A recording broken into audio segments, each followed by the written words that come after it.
Okay, it looks like we are live. We are here going to go over our top 5 games of 2014 so far with my friend Mr. Mikester, the Undead Viking. Lance, how are you? I'm well. How are you? I'm doing good. How are your twins doing? I see your hat there. They're horrible. They're horrible, Are but they? that was to be expected. They're last place, but Okay. I haven't been following. I apologize. Your hockey team, on the other hand, is doing quite well. well, we got to win tonight, or Yeah. yeah, Well, that's acceptable, right? Playoff run. That's always good. we won the first playoff series. State of hockey, baby. So That's right. Good deal. Yeah, my Kings are also going to be playing for their lives tomorrow night. yeah. So, Well, we but can always hope. The Vikings got Teddy Bridgewater, so oh, which we that's right. can. Yeah, so maybe we got a quarterback of the future. Who knows? Yeah, I was hearing them talk on the radio about that. He's kind of a warm weather quarterback, and aren't you guys playing outdoors this year or something? Well, for 2 years, but I don't think we are expecting anything out of him for another year or two. So Yeah. we'll just suck it up with Matt Castle and Christian Ponder for a while. Cool.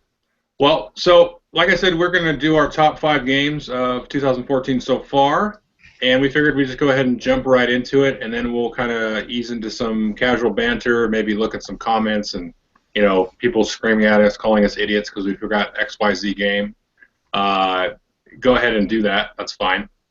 And then we have questions from like the last few times stored, and we can talk about what we've been playing lately and all that normal stuff we talk about. But so you want to go first, or should we roll a d20 or something? How do I roll a d20 anyway? I don't have any dice in front of me. I guess I'm losing cred. I'd have to go open a box.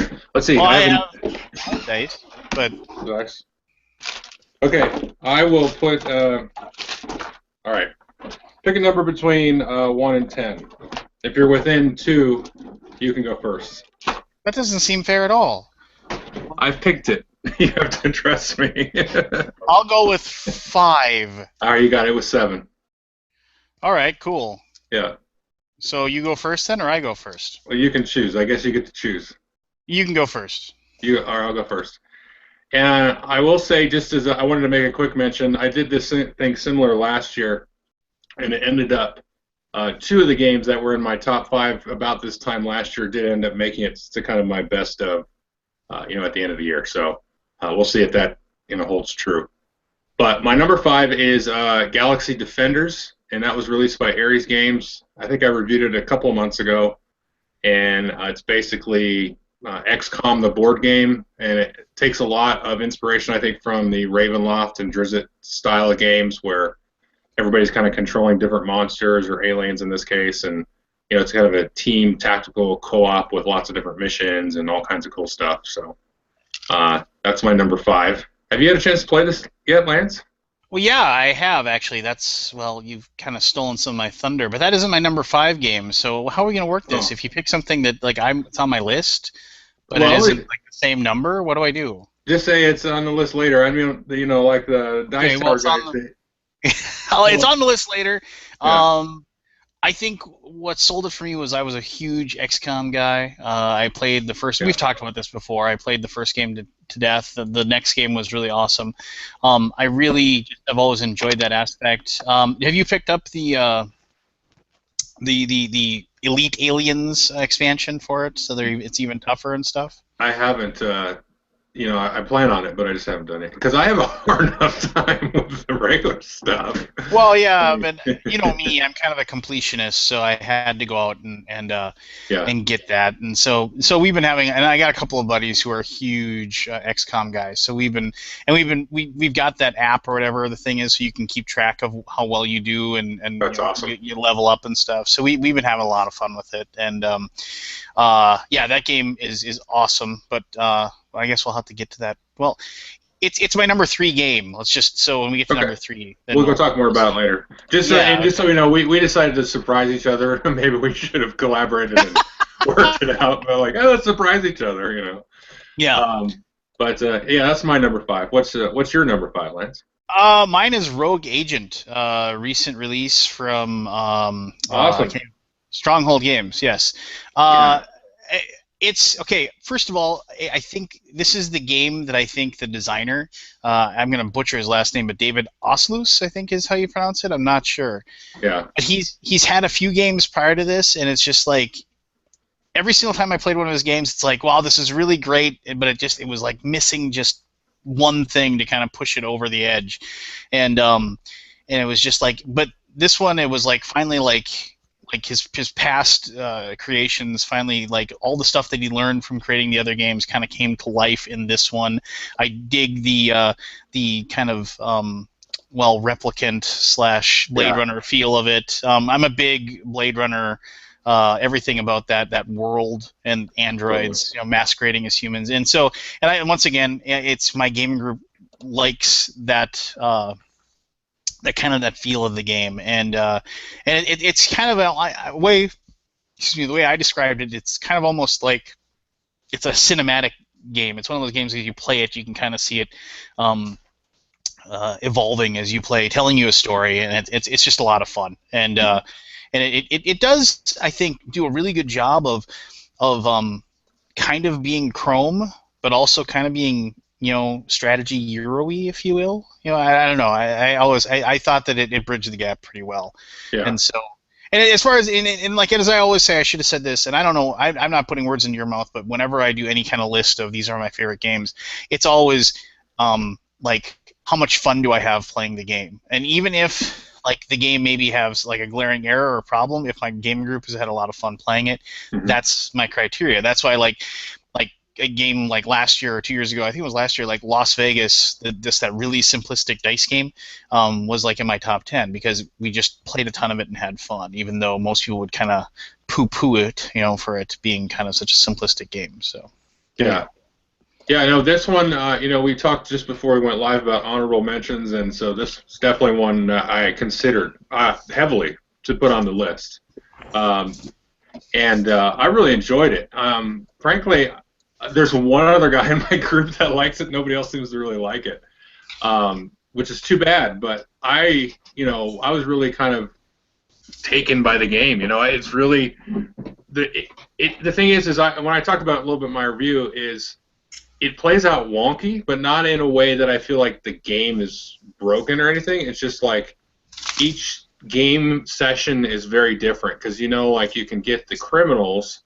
And the criminals can be really hard, and so it's kind of you're almost not even going to go after the criminals at all. You're going to spend your time doing the bombs and the assassins and trying to go rogue on purpose and stuff like that.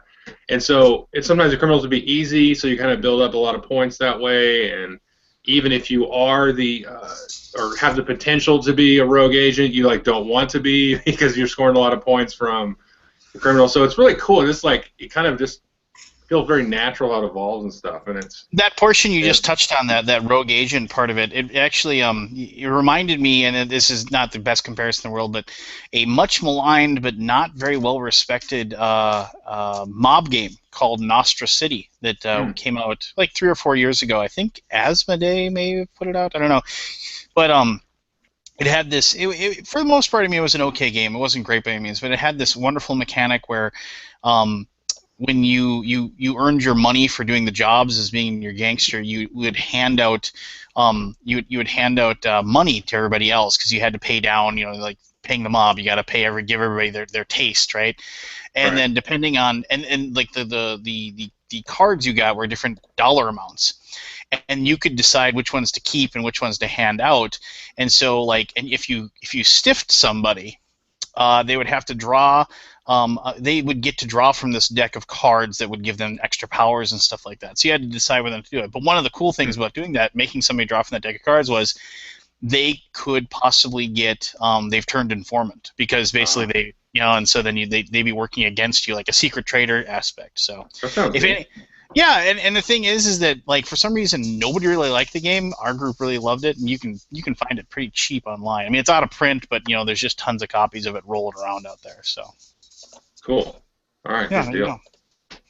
All right, that's a good number 5. Like I said, I struggled with that one. I was going to creep in here, but I couldn't have it oust any of these games. So anyway.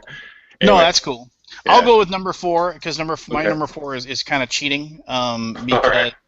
Well, no, it's because it's the fact that I did not have to return my copy of Sentinels of the Multiverse Tactics to That's the boys. no. That's not even fair. Well, no, because I mean, but I've been Everybody playing. boo Lance in the chat. Boo! I want to see a lot of boos. Theoretically, they say it's going to come out this year, right? And I mean, I've played it Yeah. a ton, and I made up my own scenarios, and that is like that's the game. If you've been waiting to play a superhero like miniatures game that isn't HeroClix, so it's like an actually like scripted and figures and miniature combat and actually fighting each other type of thing. Yeah. That everybody's been waiting for. I mean, the superhero genre just doesn't have that game. It doesn't exist yet, and that is going to be the game. And if you didn't get it in the Kickstarter, find a way to pre-order it.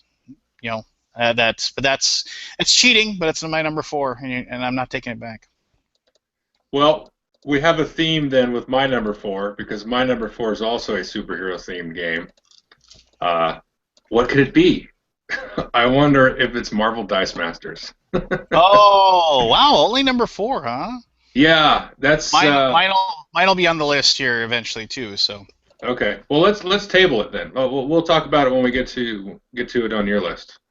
All right, that's cool. Yeah. Well, we already know what my number 3 is, so. Yeah, your number 3 is Galaxy Defenders. Do you want to say anything more about that? No, just that I'm really surprised. I mean, obviously they definitely took it from the theme of XCOM. I mean, it's so obvious that the and I think they even mentioned that as it in the rule book, if I remember correctly, that it was inspired by that. If I remember, I think. I don't remember. Yeah. But I mean, even if they didn't, it's obvious that that's what it's inspired by. It's one of those. It's kind of cool that people are still making those Chrome games. I mean, just like that. That those games are still coming out. It seems like Euros have been kind of supplanting, even like FFG. Is kind of moving towards more, non-Chrome type games. I mean, the days of overproduced miniatures and what have you seem to be leaving that behind a little bit. Not on Kickstarter. Well, no, not on Kickstarter. I mean, yeah, but I mean, well, maybe that's a good point. I mean, not to get sidetracked, but I mean, that's fine. On Kickstarter, you can do that because then you're not throwing all that money away on all the sculpts and the molds and whatever. And then if you have a game that doesn't do well, you're like left holding the bag, if you will. So. I mean, look at Earth. Look at Earth Reborn, which was that game that Z-Man came out with, which what a was. Beast. Well, I know. I mean, but I mean, that's a really good game. I still have my copy. I'll never get rid of it because it'll never get reprinted. I mean, that system, that whatever. I mean, it'll never. And you would have thought that game was just rife for expansions and changes and. Mm-hmm. All kinds of different units and everything like that, and it's gone. I mean, which stinks, but but you just think. I mean, not that I'm sure Zev is in need of money or anything like that, or anything, but I'm sure they kind of took it in the shorts with that one because it was not even like 6 months later, and people were like Tanga was selling copies at $20 a pop. So. Right. Yeah, that was part of that whole like. Z-Man complexity phase because that came out and then Ares Project came out like within that sort of same time frame and that was a kind of heavy, really chromy type game. A really good game too. Oh yeah. Nobody gave any respect to that game. I don't know what the deal was. I did, damn it. Yeah. I think I made that an honorable mention in my best of that year. Yeah. But I had Earth Reborn. I had it and I kind of muddled through the first 2 scenarios. However long ago, and I just couldn't. I couldn't get anybody to play with me. It's kind of a heavy 2-player game, and I got some people to play Ares Project for me with example, and that was I could never get that one back to the table as it was, and I thought for me Earth Reborn was a little bit more complex. Anyway, but yeah, those are 2 fine games that just too much to them. It's kind of weird. They're really good, but there's almost like it's just too much happening. Yeah, well, I mean, but then you take. I think it has a lot to do with the theme and whether or not it's a theme that is substantiated. I mean, Earth Reborn, they kind of just came out of nowhere, and this is this weird dystopian future, or whatever. Yeah. And I mean, but like, look, the Battle of the Five Armies is going to come out here this summer, and that's going to sell a gajillion copies. That's true, because of the license. Yeah, and a year down the line, there will be an Ultimate Collector's Edition, just like they did. Or, I would theorize that would happen. Yeah. Which I was just thinking about this. It's been far too long since I've gone on to Board Game Geek and posted something along the lines of the fact that there will be a reprint of the War of the Ring limited collector's edition, and then just sit back and watch all the people. They said there'd never be another one. I was like, yeah, whatever. Never say never. Yeah. It's like maybe there won't, but you know what? I'm betting that at some point there will be. It just will happen. It'll be like the 20th anniversary of the War of the Ring collector's edition or whatever. With even and not to even sub-reference again, but do you remember? I don't know if you remember this or not, but I remember when the new War of the Ring, like the most recent version of it, came out. Yeah. And they actually they said, okay, we've gone back and we've altered the rules and we've refined the rules and everything like that. And the people that had the super expensive collector's edition, they were pissed because they wouldn't be able to get I shouldn't say everybody but there was a very vocal minority of the owners of that were saying, well, we won't have the cards, because the cards are different in that version and everything like that. We won't have the updated cards in our version. We won't have a copy of the deluxe rules that they got with that. The really nice rules. It's like our rules are out of date, and it isn't and if I go and get the other rules, it won't look right. And it's just kind of wow. Yeah, that's the one I got. You can take a look right there. That's the one I got there. Do you think it plays the same as a $800 version or whatever? Yes, I don't know. Well, I've seen pictures of that version. That version's insane. Yeah, it is. It's ridiculous. It is. It was talk about overproduction, which fine. Yeah. It was cool. I mean, do I sometimes say to myself, man, I wish because I think you could have pre-ordered it. It was something for I think $380 or something like that, because it was a $500 game, and the standard 30% off or whatever. You could pre-order it for around $360, $380 or whatever was what you could pay for it. And at the time I was like, should have did it. I know, maybe I should have, but the thing is that how often do I play War of the Ring? I play it once, maybe twice a year. Yeah. So I mean, played it all of one time in my life. So. Oh really? Yeah. I mean, for me, it's what's called a Derek game. I have a buddy named Derek that is my go-to really heavy two-player game guy, and so twice a year, Derek comes over to my house. We just plan on playing 5 or 6 games, and we started a Saturday at noon, and sit there and do that and drink Guinness all day. So. Good deal. All right. Where are we?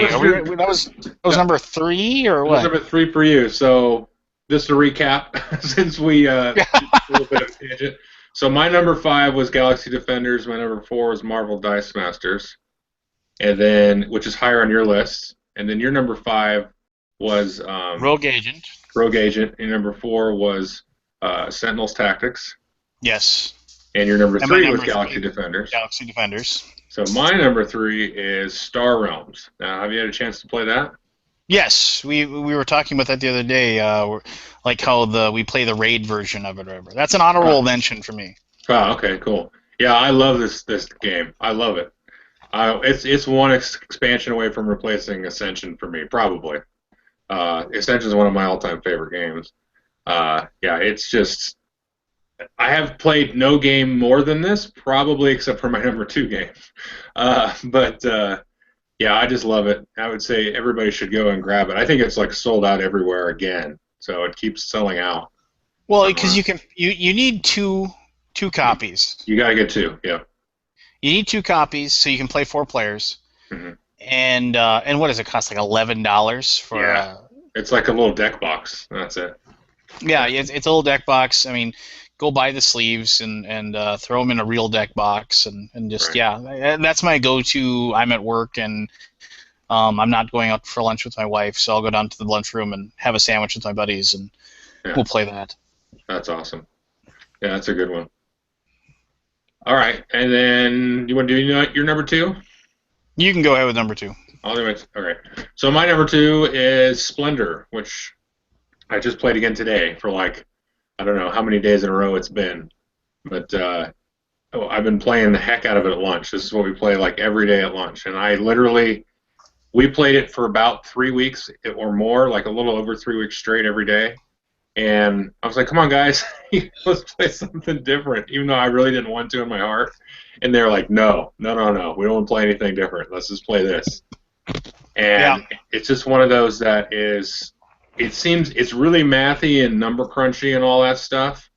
It is, and it's kind of like a Kinesia, so I don't know if you've played it, but... I played it. I enjoyed it a great deal, but now I can't like it because you said it was Kinesia. So. It's not Kinesia. Like that's a bad, but it's just numbery. You know what I mean? It's just you're trading in the little chips to get the cards, and it gives you the extra chips that you don't actually have, and you just kind of spiral up your little engine. Yep. Man, we just play the heck out of it. It's like the one thing about that game that I've noticed now is you kind of start off, and it's kind of like. You have this kind of pit in your stomach. You're like, this game again. And then, and I'm talking like I played it 30 times at least. And it's like, okay, this stupid thing again. And then you kind of go, you get a card or two, and then it kind of ramps up, and you see, the guy across from you, he gets a bunch of cards. And then I start to sweat. Because I'm like, okay, I can win in like 4 turns. But he's probably going to beat me by 1 turn. I'm like, so I snake this card that I think he's going to buy, and I'm like, okay, that's going to set me back a turn. But how many turns is that going to set him back? And there's just the different ways that you can win. Like, I tried the hardest, and I was yesterday that I finally won where I didn't get any cards that were points. I just got a whole, like, a variety of a bunch of ones that were just, like, just the stones. There were no points on them. Nice. And the last time I tried this, like last week, I got 3 of the bonus tiles out of 4 because it was a 3-player game. So I got 3 of the bonus tiles and still just barely lost.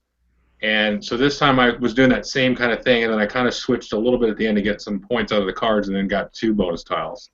Because a lot of times we win, it seems like most of our games win, where everybody's kind of, you kind of get going at the beginning, and then early on you kind of snake 1 or 2 big point cards that you're going to try to hit at the end. And then you kind of go, surprise, I win, because it puts you over 15 points. So that's been the most frequent way to win. So I was like, okay, I'm going to try to win the diverse approach. And I finally was able to do that. So nope, I agree. It's an honorable mention for me. Now I have to hate it though because you said it's Kinesia-like. So you know what's weird is that same feel I just got from playing Yardmaster, that game that's in Kickstarter right now. That really simple card game. It's same deal because you play to a set number of points, and there's 4 of you and you're playing to 16, and you can see how many points each person has because you can see their train and you can see how many points their train is worth, and you have to sit there and wonder.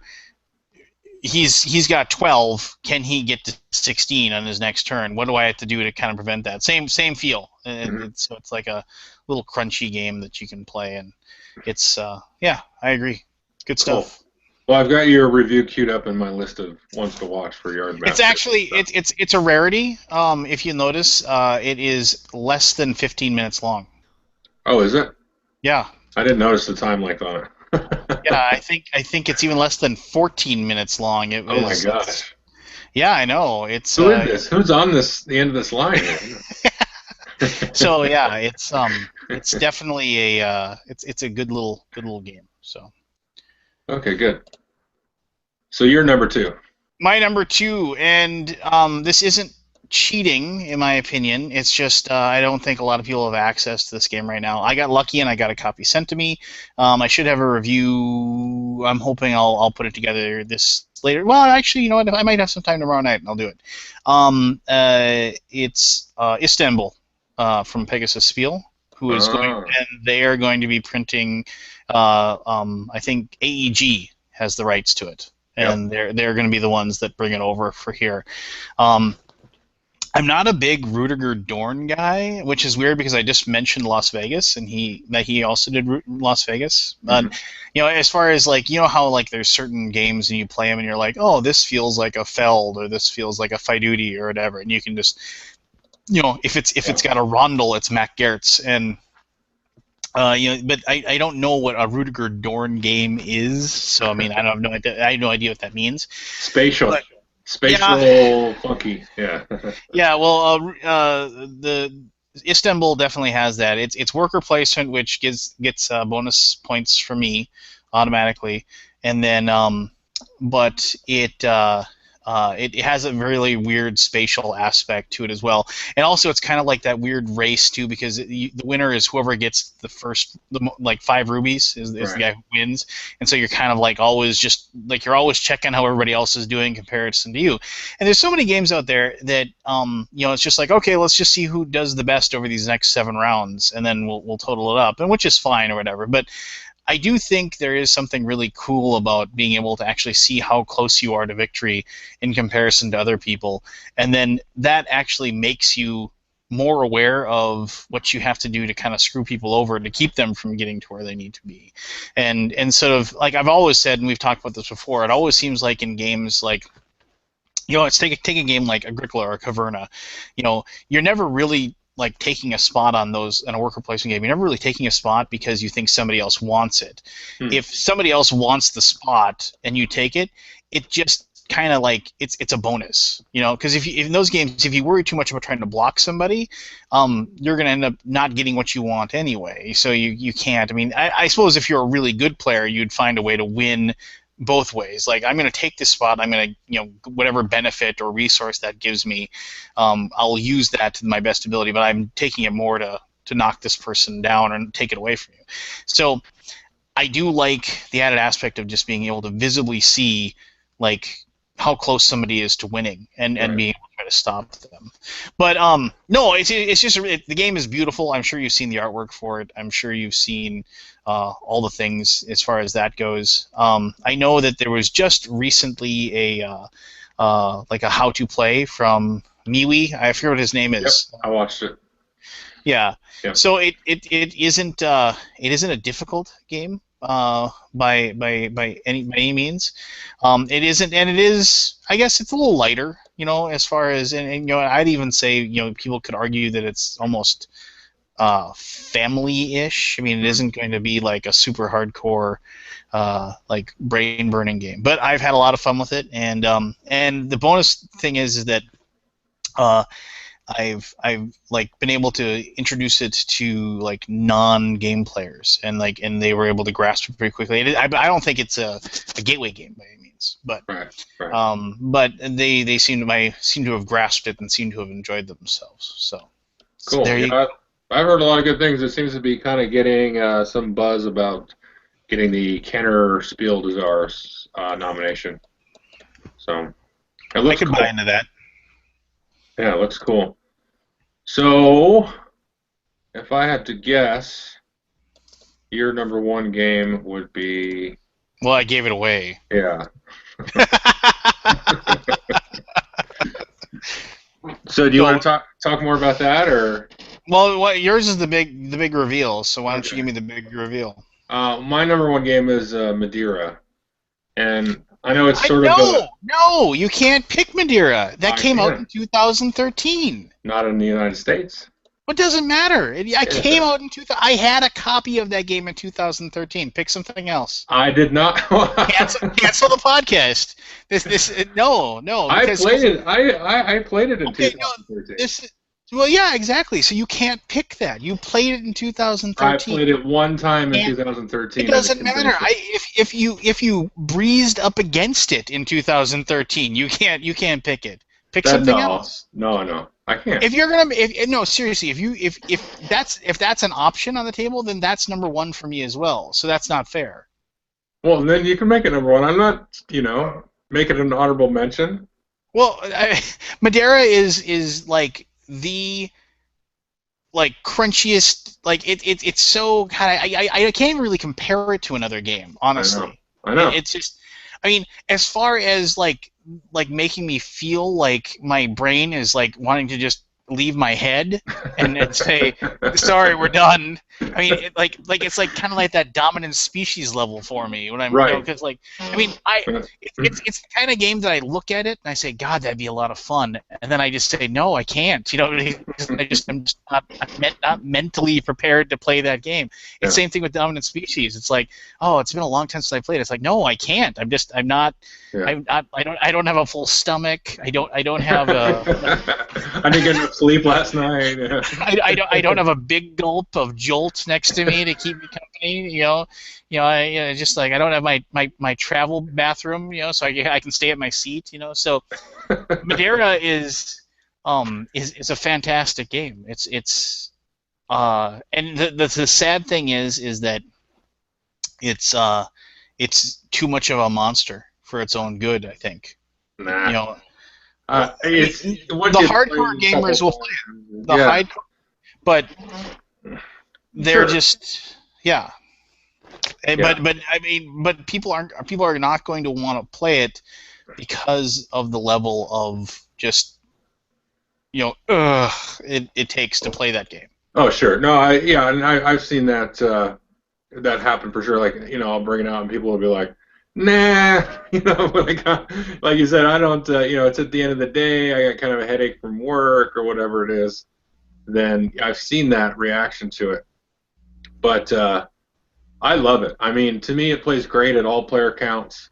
I finally had a chance to play a two-player about a week ago, less than a week ago even, and that was really kind of what solidified it. I kind of went back and forth between this and Splendor, and because Splendor is one of those where it's like I played it way more obviously than Madeira, but if I had in a vacuum in a perfect world with the perfect unlimited time, I would pick Madeira every time, and it's one of those like you're kind of touching on it there with I think the dominant species reference where you look at the board and you look at everything, you're like, oh my God, I don't know what to do.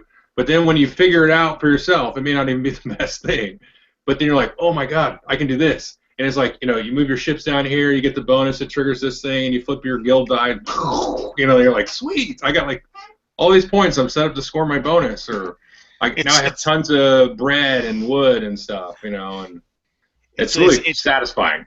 It is. It's like when you've been like playing Tetris for 15 minutes waiting for the long skinny one, and you finally get it, and you're like, yes, it all comes to fruition. Exactly. I would agree. Yes, and I like games that give me that moment where I'm like, oh, I am so smart, just you have that like I'm a genius moment, and like you throw all those points together. And yeah, I would agree. But since you can't pick Madeira, I await your other number one. Okay. Well, so what? Your number one's Marvel. I'm having a brain fart. Your number one's Marvel Dice Masters, right? Yeah. But we're not talking about that. I'm waiting. I still haven't heard your official number one for 2014 yet. Well, just shift them all up and then put in. Okay, here's what we can do. We can talk about honorable mentions. We already talked about one, which I said would be Rogue Agent, and the other one would be Galactic Strike Force. That one is I think your mic's humming. What's going on? Sorry. No, my wife just texted me and said that I was yelling too loud downstairs. She's like, keep it quiet down there. Yeah. What are you talking about, Madeira again? Shut up. Yeah, Galactic Strike Force is an excellent game. Another game I need to review. Jeez, I got a stack of games as tall as my daughter that I need to review, but I need like a week off of work, and then also everybody move out of my house at the same time, so I have nothing else going on. But now I got summer. I got kids t-ball. I got kids soccer. I got kids Spanish camp. Yeah, it's crazy stuff. Anyway, go ahead. But yeah, I would say Galactic Strike Force is an excellent game. It's just another feather in the cap for Greater Than Games. Yeah, and it's the one thing about Galactic Strike Force for me is I'm in love with Sentinels, the superhero theme and all that stuff. That's fantastic. And it's like when I play Galactic Strike Force, it's a better game, I think, than Sentinels. Like the mechanics and just how you move around and how you get new cards and stuff like that. And it's like I want to be playing Sentinels, but then I would be missing all that cool new stuff. Like the deck building's really cool, and it's really good. So I almost wish they would go back and like redo Sentinels now with a Galactic Strike Force mode, but it wouldn't really work because like the deck building part wouldn't work because your hero should be what they are, and that's who they are, and that's who you come to the table with. But I really like that part of Galactic Strike Force. It's really cool, really, because it's like just the whole mechanic of how you manipulate those decks and how those cards, not the alien ships trigger all those decks to start flipping. Yep. And like not only are you getting like more bad stuff happening to you, but you're like losing out on all this tech. You're like, no, that tech's great. It's cool. It's kind of like you said. It's like, yeah, you wish you could. Kind of like, they just need to scrap Talisman 4th edition and remake it in the Relic, like they did Relic. Yeah. And then that I still hope they do that. I still hope. I've got a. I picked up. Yeah, I totally play that. I mean, I haven't played Nemesis yet. I just got it, the expansion.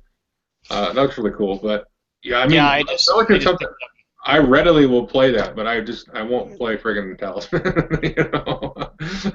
You and I was mad about the Forsaken lore for the expansion for Elder Tor, which is great. It added more cards and everything, which I like, but no new investigators. Seriously, no new investigators. You couldn't give us like 2 new investigators. Yeah, there's like, what, 12, though, in the base? There's a lot. So what? I want 2 new investigators. That's like the coolest thing. Like in expansions for games like Arkham Horror need to, like, and Elder Tor or whatever, they need to come with investigators, more cards, and more monsters, and more great old ones. That's and you need to check down the list of each one of those, and they didn't give me one of those. So. Who's your favorite investigator? I have an interesting one for some reason. Do you have a favorite? I'm just curious because I always want to play with this one, and I'm like, this is weird that I want to play with this one. Charles Foster Kane. Which one is that? I don't know the names. I just know their pictures. He's the politician. He's the guy that has he's the guy that's basically Amazon Prime for everyone else. That's a good one. I like that one too. He can go and buy everything and then send it off to people. Free 2-day shipping. And they have it like right away. So he's fun to mess around with, and he's actually like his other abilities. He starts off, he's a little bit of a one-trick pony because he's got a really high influence, and then he starts with the asset. He starts with the personal attendant that like basically gives him another influence die and then allows him to re-roll 1 influence die. So like he's just totally set up just to buy shit. That's what he's set up to do. And then his special ability is whenever he buys anything, and he gets to immediately, if he wants to, send it to somebody. So like I said, he's kind of a one-trick pony. But what I love about playing him is that you kind of just sit in a city, and that's your turn. You sit there and because you can't do the same thing in 2 turns. Right. Like you try to buy something, and like you slowly kind of maybe move your way over to someplace else. But most of the time, your other action is just to buy like a plane ticket or a boat ticket, just so you can move faster and to get to certain places. And so you kind of like do. But what I like about him is that eventually like something will happen where like somebody's got to go here and get this, or else we're going to lose. And then I just love this image of this doddering 60-year-old politician like getting into his personal attendant, his secretary, driving this car to like go do battle with a Wendigo or something. As he's like, yeah, no kidding. Just like, your only hope, Charles Foster Kane. Aww. I think you may have made him my favorite now. My favorite is the actress, because she can, kind of tweak her different stats. She's like a chameleon. Yep. And it's just interesting. It's like that same kind of surreal thing. It's like this theater actress or movie actress that, they're an actor. It's like they don't really have any combat skills, you would think, or they're not necessarily super smart like a scientist or something would be necessarily, and Yeah. not to disparage any thespians out there, but Oh, don't worry about it. But I remember when I was in college, I would walk. Like when it was cold outside, I'd have to walk through the theater. There are these walkways, and one of the places where the walkways was, it was in for the theater on campus, and so you'd have to go through a walkway, go down these 2 steps, walk by the outside of the theater, then walk up 2 steps to get to the other walkway, and invariably, the drama majors would always be in like where the lobby of the theater was, where there was all these like plush couches and anything like that, and they're just all sitting around being all drama majory. Just like, I mean, it was just like they you'd hear them and they'd just be talking and just being all, like I said, drama major kind of people. And then as soon as you'd come down the stairs, they'd like all stop and like stare at you, and they're all, with their goth haircuts and what have you, and then they just stare at you, and as you walk by, and as soon as like you start walking up the stairs, you'd hear them laughing, and it's like, what was that? That sucks. Yeah, I hate people like that. Yeah, I remember I knew a guy and a couple of his friends through a band in college, and they were pretty cool to get to know, because they would kind of use me to like run their lines off me and stuff. They weren't like I've run into people like you've talked about though, but these guys are pretty cool.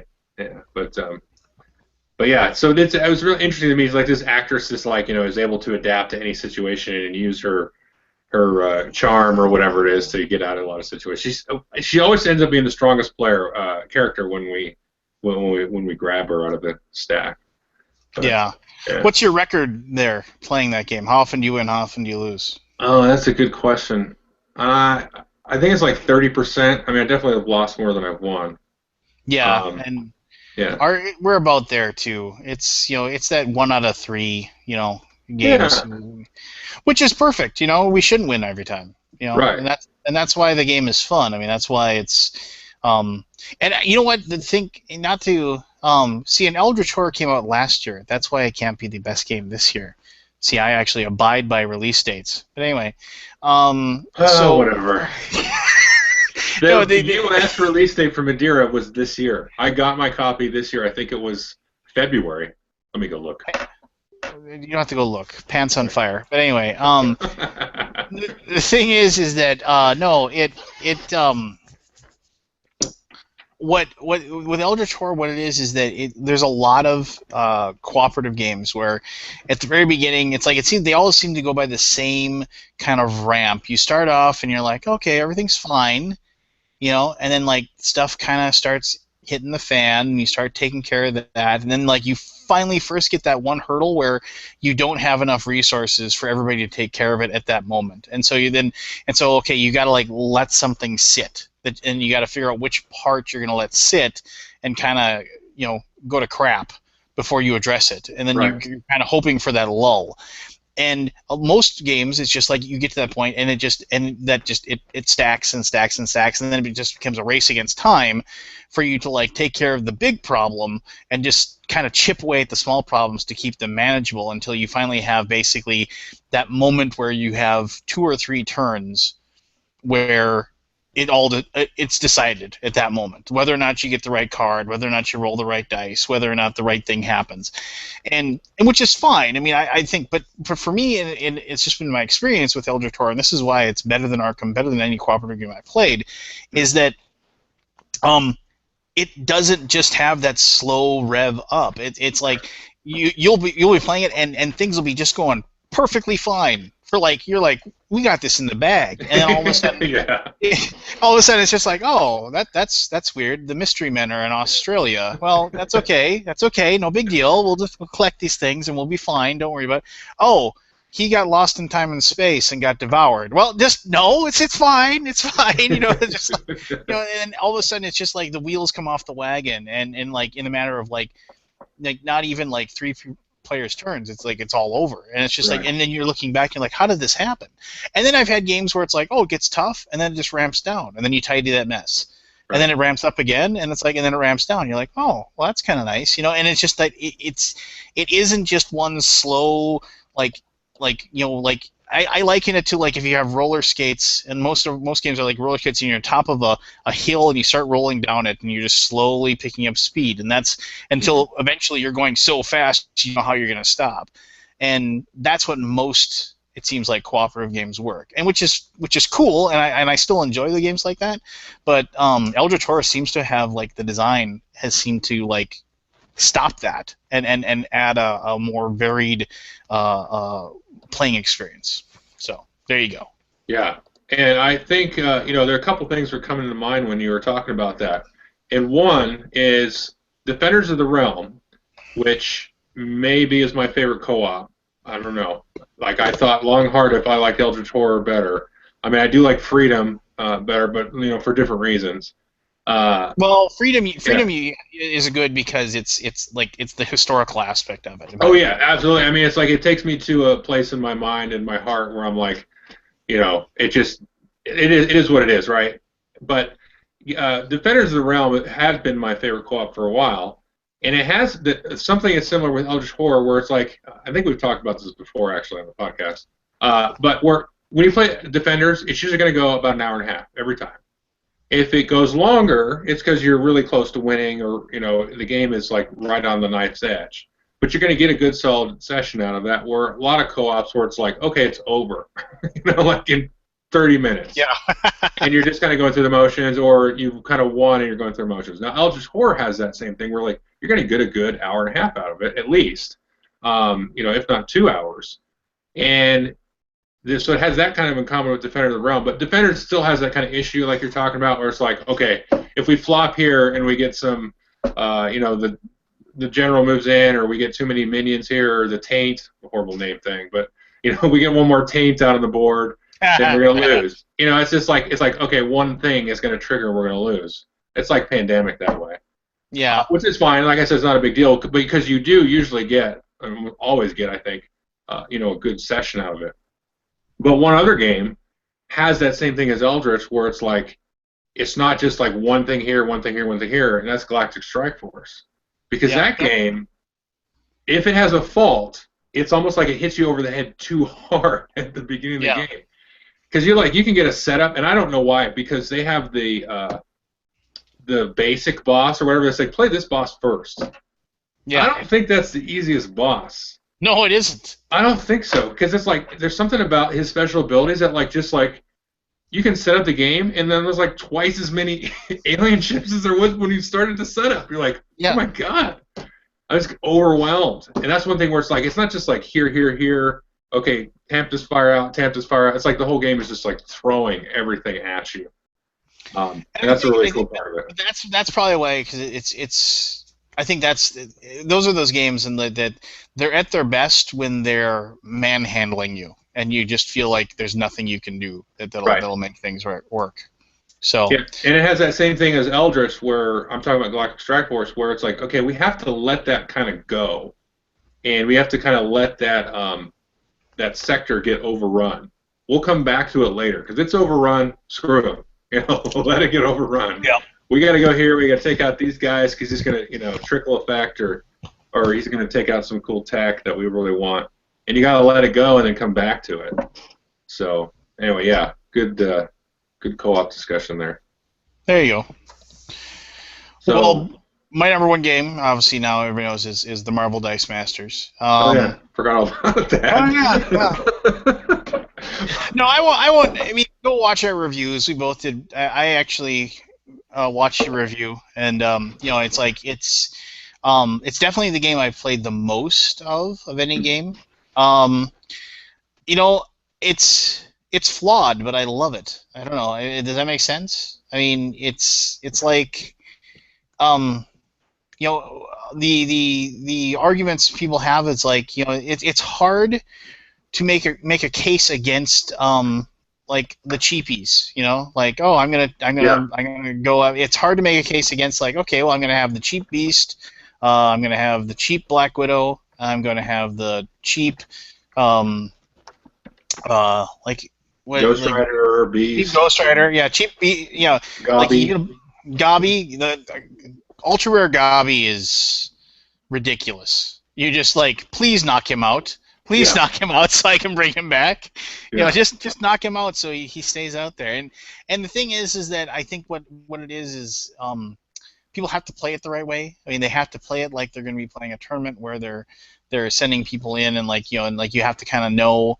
The way we play it now is that like we kind of since I'm the only one that owns like all the dice and everything like that. Well, I got one buddy, I shouldn't say, one buddy who's got a bunch now too.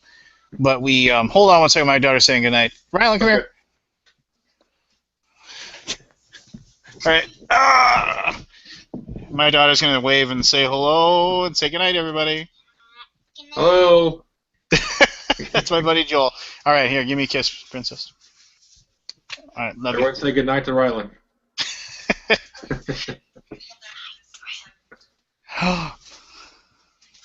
Go to bed. Apparently the dogs want to go to bed too. It's one of those games where I don't know all the tactics. I don't know. It's like, oh, I need to combine this guy with that guy or that guy with this guy or whatever. Mm-hmm. For me, I've just been having fun, just like, oh, you know what? I'm going to take Nova and Silver Surfer and Doc Ock, and I'm going to see if this works, you know, and just because you can play the game in 10 minutes, so who cares, you know? It's just then reboot and try it again, and so I've been having a lot of fun just playing with that, and you know, I'll fully admit that I got like kind of the completion collectible card game buzz with it a little bit. I'm missing literally one card at this point. I just need an ultra rare Mr. Fantastic, and so yeah, if anybody feels like they have an extra one they want to give me out there somewhere, yeah, you know, so, but you know, so I'm missing just that one card, and so I mean that's cool, and I mean, and the game just everything about the game is just it looks nice, you know, it's fun, it's got that tactile element, you know, it's definitely totally a luck bag. I mean, it is. I mean, it's just, I don't know how many times I've lost a game because it's like, all right, I just need a hero here to block this guy, and then I'll be fine.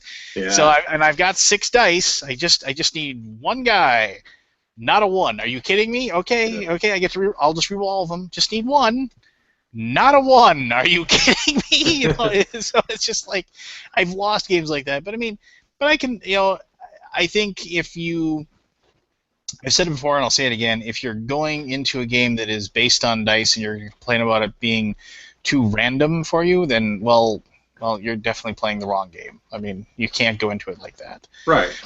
But to me, it you know, as far as that goes, it just falls into the you know, the normal trading card game thing, like in Magic, where you draw a bunch of lands. You know, it's just gonna happen, and yep. You know, there's nothing you can really do about it. I mean, you can deck build, you can buy your dice smart during the game, and still get you know, kind of host, but I haven't seen that a lot, you know, to be honest. So it's, I don't think it's, I think it's, you got a 50-50 shot of rolling a character usually on the, you know. Well, but what I'm talking about, like if you get a bad draw where you just got a bunch of your pawn dice. Oh yeah. You know, like basically. You know what? I gotta ask you a question. Go ahead. No, wait. I want to ask you a question. I want to ask you one question. Okay. Do you play that you can request to look at what's in the other person's bag and see? Need to. I know you don't need to. You can count everything that they. Yeah, I mean, I would say yeah. I mean, you just. You or do you play like you have to remember? No, I would say you can look because. And then the other question is, do you play that as you? Can you look in your bag to see what you have, and then before you shake it up, and grab dice? Yeah, sure. I got a couple of guys that I play with that say that it should be totally secret. Like if you can't remember what dice are in your bag, you shouldn't be able to look inside of it. I mean, it's not even a memory thing. It's just a calculation. It's like, okay, how many Ghost Riders did you bring?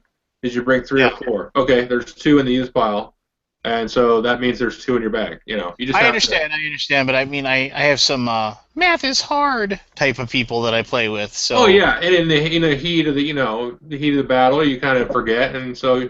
Screw it, just let them look, you know. It's like, okay, I could keep track on a pen and paper, you know, so whatever. Yeah, exactly. Yeah. So I would say it's fine. I mean, I don't know what the rules would be in a tournament, you know, with a. I think you're allowed to look, and I think you're allowed to request. I actually they're going to God, did you hear the second wave is going to be like end of this month or early June? Right. And then they don't expect to have any more until like Gen Con. Right. How big is that game going to be at Gen Con? It's going to be huge. I think it's going to be. I don't know. I mean, I hope it's big. I know I'd like to see the game last a while. That's for sure. I'm having fun with it. Do you think there'll be rare Gen Con cards? Oh yeah, of course, of course. That's the one thing that's going to drive me nuts. Is because there's some guys that play at the local shop, not here, but in the next town over, and they play Hero Clicks, you know. And the one guy's there. They were there at Tabletop Day, and he had like the giant Galactus, and I was like, that thing is amazing. Yeah, it is. And I'm like, and I was just like, oh yeah, this is the Gen Con one or whatever, and I'm like, man, I mean, like, this, talk about it, like, I mean, I don't know how many they gave away. This was a couple of years ago, I think, when it came out. I don't remember. Maybe it was last year. I don't follow HeroClix at all, so, but they have that kind of stuff. Like, they have the same thing in Attack Wing with the, what is it, the Deep Space Nine thing? Is that what it is? Yeah. And that's a tournament thing, right? That's if you win a tournament, you get that. But then you can use that in the friggin' tournament. Like, you're the only one with a Deep Space Nine ship. Yeah, like, I know. Well, I am. Whatever. I actually am now. I guess I'm gonna be like for my local gaming thing. I'm gonna be their official judge for their Marvel Dice tournaments. So. Oh, score. Yeah, good for me, right? Yeah. I get to listen to people argue. Oh yeah, and then you got to arbitrate that stuff. But yeah, it should be fun. I've never done anything like that before. I never got into Magic. I never got into any of that stuff. So this will be kind of fun just to be into it and whatever. You know what? The dice just look cool. I mean, the whole thing, the whole aspect of it. I can't wait for those battle mats to come out at the end of the month. I'm looking forward to actually having. I know a lot of people have come up with like their own versions of them, and they've put them out there that you can print off and whatever. But yeah. I don't know. Those battle mats are pretty sweet looking, actually. I mean, they are definitely do. They ain't perfect, just wedging the two of them. Hey, have you found a good variant for like having more than two people play? Like having like four players? Like, have you found a good variant at all for that? I haven't played any, but I would almost guarantee you the best way to do that would be what we call two-headed giant or three-headed giant, like with two teams of 2 or 3 against each other, and then you just have a common dice or a common life pool of 60. Let's say you're playing 2-on-2, so you have 40 life, and then you can do this a few different ways, but basically it works out that you can only attack the person across from you, but all of the special abilities and different things like that can target anybody. So you have to like work. So it'll be cool because you have to like hold mana back, for your teammate. So you're like, okay, I'm gonna hold mana back to protect your Iron Man from getting killed on your next combat round, and you just play, clockwise. So everybody gets kind of like 2 turns in a row on each team. And then you got to kind of decide: do I hold my energy back for when the guy attacks me, or do I kind of let that go and then hold that and spend it for my teammate, which is more important because he's gonna have more breakthrough?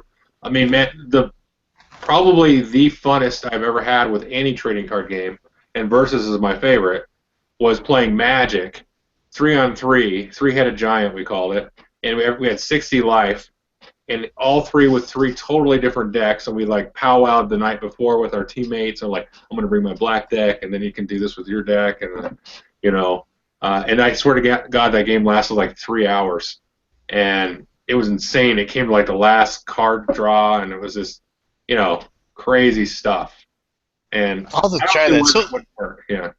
So you wouldn't alternate? I mean, you wouldn't be like, since I'm fighting the guy directly across from me. Well, I suppose no, because then my teammate would be to my left, and so like I'd go, and then he'd go, and then we'd have to defend against those 2 guys, and then we'd just go like that, I suppose. Yeah, I think that would like work. When you're talking about like you're talking about like the world effects, then like, so if I go and it's my turn, could I use like some of those the special action abilities, the basic action abilities that do direct damage? Could I use that to attack my guy on my right then? Yeah. Or would I have to attack the guy across from me? Yeah. Well, the way it works in Magic is you can target anybody with any effect with anything, and this is like 15 years ago, so they may have changed the rules, but you can target anybody with any effect, but as far as like attacking and blocking, it's just the person across from you. Everything else is everywhere else. Damn. So, I mean, I got to play that this weekend. Yeah, try it. I'll try to try it. I have two guys that I know that are into it, but they don't play in the same group, so I don't know. Has anybody in the chat said that they have a ultra rare Mr. Fantastic for me yet? Jeez, no. I don't know. I'm not gonna scroll through all this, but I don't think so. I have an ultra rare Gabi for Trey. Oh well, there you go. Yeah, I need three more. I need the Fantastic, the Wolverine, and the Serena. I proxied them though. So. Oh, well, so you're a cheater. Well, I casual play, whatever. I did a trade for Zarina. You knew that though, and then so yeah, cool. Mm-hmm. It's just the game is just flat out fun. I know you use the GMT things. I got 2 Plano boxes full of dice. Mm-hmm. I wish there was still a better way to get those dice around. I realize just structurally the dice are large, and so you're going to have that problem. But I wish there was like somebody out there who's smarter than me needs to come up with some sort of carrying case or some sort of somebody's got it. I've seen if you go troll around the Dice Master forums on Board Game Geek, there is one from Amazon. I think it's only like $22. It's sort of a multi-level Plano box, like a fish tackle box kind of thing, where you open it up, but it comes down relatively small form factor, and it's got various compartments and things, enough that you could put all your cards in and your dice. And I think I saw a picture where somebody had the playmats kind of rested in there as well. Well, obviously it wasn't the official playmat, I guess. But that one looks like it's probably the most, probably the best one, I would guess. The reason I went with the GMT ones is you can kind of just easily expand that. So like when the next set comes out, I'll buy like 2 or 3 more of those and just stack them, and I can just put those all in my bag. And then you don't really need that many cards. I mean, that's the amount of cards that come with the game, So that's why I like the trays, because it's just I can just buy a couple more and then it just grows with the collection. If you say so. Huh? The thing about another detraction, and I'm not trying to poo-poo the game at this point or anything like that, but it's your number one game. Let's go take it easy. Well, it's my number one game because I flat out have had a lot of fun. The thing that I have a problem with the game a little bit is that there are tons of heroes that I just don't see getting used much. I mean, just because of the way that they are. I mean, it's just. I mean, the Doctor Strange die is cool and all, because the ability to use the action dice and whatever, and I totally dig that, but he's super expensive. He's like a 7, and it's one of those things where I don't know. There's something. I mean, it's just there's certain characters that I just don't see being used a ton. I can see if you knew somebody was going to come in there and you knew that they had the Tsarina, the super cheap ultra rare 2-cost Black Widow, and they had that, and they were coming in with that. I could see you bringing Loki into the field. So you could, just basically choose that die as being the one that they weren't allowed to use, because Loki's got that ability. Right. So I could see that, but it has a lot to do with if you go by the strict rules. I mean, you're picking the ones that you want to play with, and then you then just come in, and then you don't tell them. I mean, it's just you have no idea. I have no idea what you're going to play. I don't know what you're bringing to the table. Yeah. So I don't know. I mean, it's. Well, here's the thing: and I've noticed this now because I play also SoulForge online and I play Hearthstone online, and I played Versus a lot when it first came out for about almost 2 years, I guess. And the thing that I've seen in all of these games, and I'm seeing it again in Dice Masters, is when the game first comes out, to a T with all four of these games. The first decks that are competitive are the quick, aggressive, you know, attacking decks because they're the easiest to build. Just do lots of damage and just figure out all the combos to do lots of damage. All of the slow kind of like stall decks, the combo decks, the blue and the black decks. I guess not so much black, but like the blue and the white decks in Magic.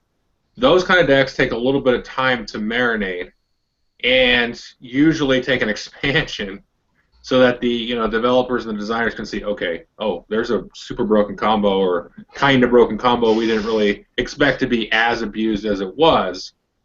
But it's always the case. Like when Versus came out, it was the new Brotherhood deck, and it was like you cut yourself off at the knees with resources for like for the fourth, fifth, sixth round, and then boom, you came with Magneto, and then kind of in for the win. It was Soulforge. It was the red deck.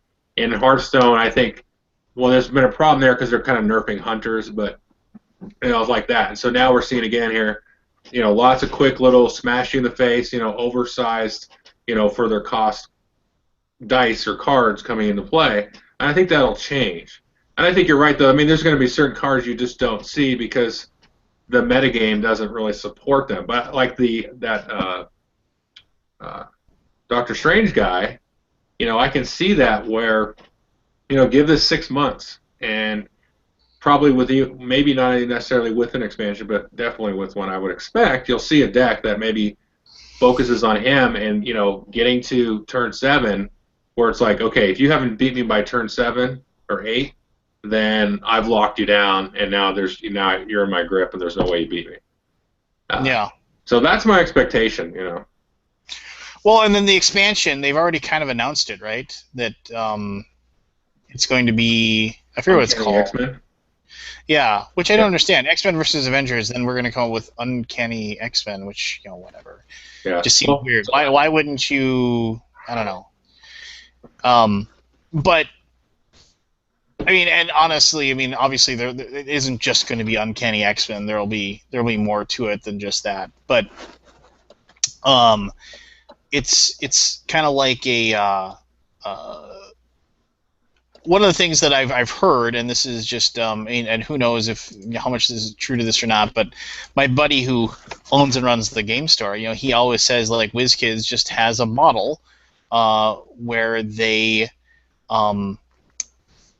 their model is to underproduce and to like drive up the need, it seems like, and so they and also so in case like nobody likes the game, they don't get their hand. Oh yeah, I think that's the main reason. In the cookie jar, But I mean, it's just like think of this. It's like think of how infuriating. I mean, people are just going crazy, just trying to figure out where to find a starter set right now. I had a buddy that wanted one, and I just happened to. I was in Target, like. You there? Uh-oh. We're losing Lance. Lance, come back.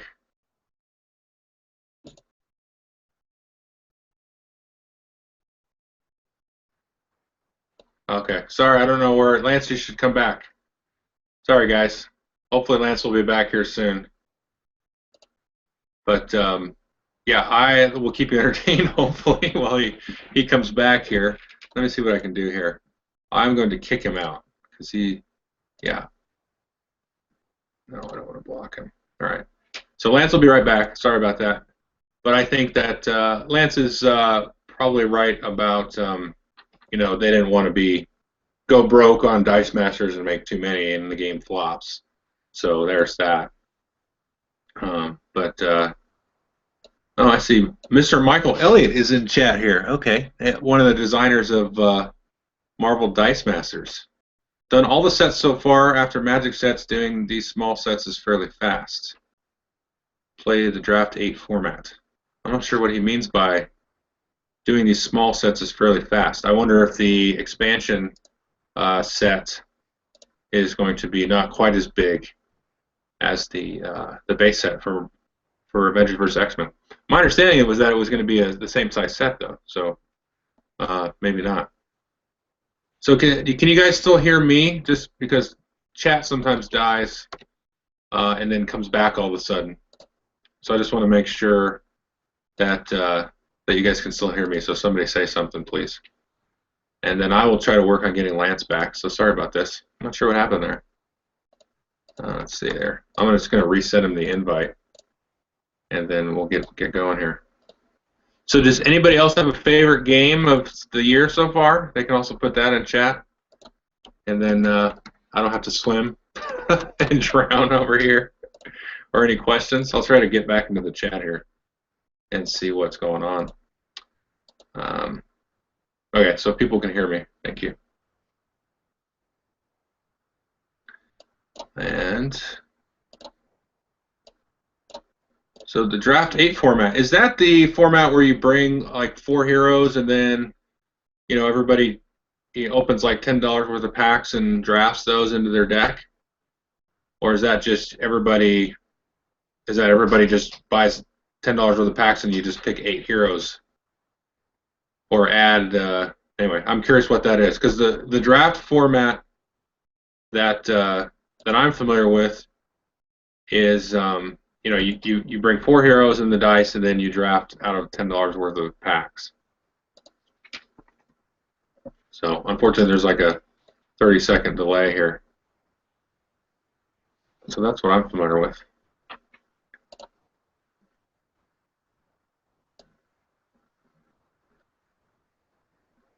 Oh, that's cool. Nuno is also in chat here. He's the designer of Madeira. Now, while Lance isn't here, I can talk to the wall here and say Madeira was released in, yeah, Anthony shows here, February of 2014 in the USA. So I actually played it once at a convention last year, and then, you know, didn't see it until February, and then had a chance to play it some more. I mean, it definitely would have been on my top games from last year if I had a chance to play it some more. So there's that. Hope Lance didn't get swallowed up by Minnesota or something. So everybody go take a bathroom break. Oh, he just sent me a text here. He can't join.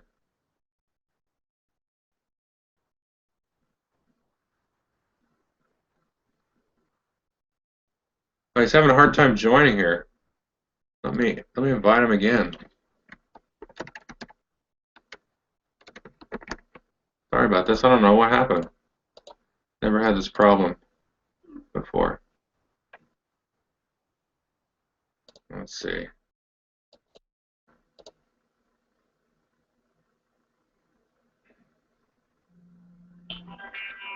Oh, he's calling me. Hold on. Hello?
Just a second, folks. We're trying to work this out. He can't join us for some reason. Hold on.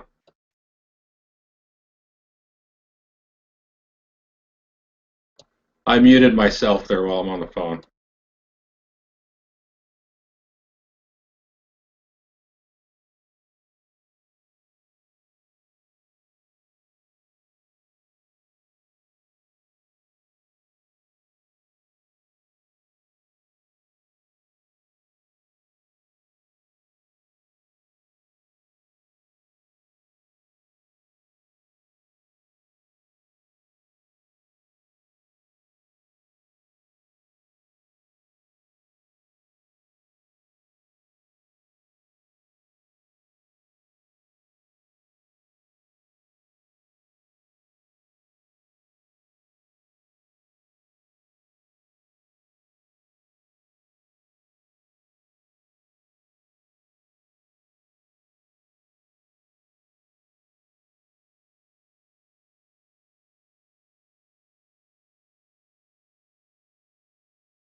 Okay, just a second, folks.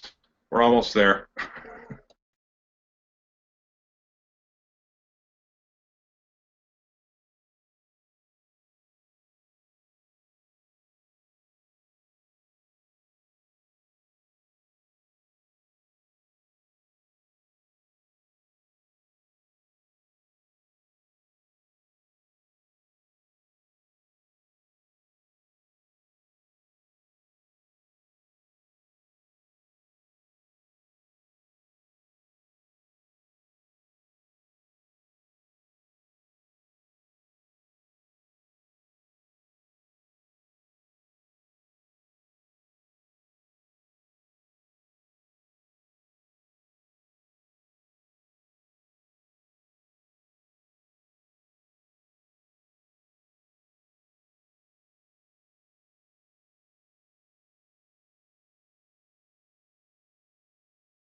Sorry, folks. I don't know what's going on. It's now blocked Lance from the chat. So um, we're going to try to sort this out and get it finished and keep going from there. But if I can't figure it out, I'm trying to. I don't know if any of you have seen this happen where somebody gets kicked out and then somehow it's saying he's not allowed to join the chat anymore. So or join the Hangout. So I'm trying to figure out a way to get that to happen. Um, So I'm going to try to do that. I'll look at chat here in a second, but I'm looking at all the stuff from Google, and it's like, hey, go here, and then you should see them as being like ignored or something. But the interface on Google changes like every 2 seconds, so none of these instructions that I'm looking at. Um, so.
If it's still doing it, then we'll do it. All right, so let me try that. I'll start a new one, and then we'll just keep going. Screw it. All right, I'll invite you. All right, I'll do it now. Hold on. So just so you know, I'm going to start a new one. I don't know. He can't join this one, so I'm just going to restart one, and then it is what it is. So we're just going to start. So go ahead and look at my channel. Sorry, guys. I don't know what happened, so I apologize. So anyway, here we go. Bye-bye.